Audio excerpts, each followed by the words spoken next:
शेतकऱ्यांसाठी आता नवीन विमा पॉलिसी आणली जाणार असल्याची माहिती राज्याचे कृषी मंत्री माणिकराव कोकाटे यांनी सांगितलेली आहे। गैरप्रकार टाळण्यासाठी फार्मर युनिक आयडी कार्ड आणलं जाणार असून योजनेमध्ये गैरप्रकार होणार नाहीत, आम्हाला कोणत्याही भ्रष्टाचाराला पाठीशी घालायचं नाही असं स्पष्टीकरण मंत्री कोकाटे यांनी दिलेलं आहे।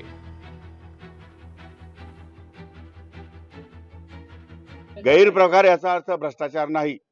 गैरप्रकारामध्ये स्वतःच्या स्वार्थासाठी सीएससी केंद्राने काही 1 रुपयात विमा असतो, सीएससी केंद्रावाल्यांनी 40 रुपये अनुदान लाटण्यासाठी त्यांनी काही खोटे सातबारा उतारे, काही शासकीय जमिनी, काही मशिदीच्या जमिनी याच्यावरती त्यांनी चढवलेत आणि ते उघडकीस आल्यानंतर आम्ही ते थांबवलेले आहेत। त्यामुळे त्याच्यातून 200-250 कोटी रुपये सरकारचे वाचलेत आणि यापेक्षा अधिक जर काही असेल तुम्ही माझ्या निदर्शनास आणून द्या, आम्ही तात्काळ चौकशी करून त्यावर सुद्धा कारवाई करू। आम्हाला कोणत्याही भ्रष्टाचाराला पाठीशी घालायचं नाही, हा आमचा स्पष्ट मुद्दा आहे।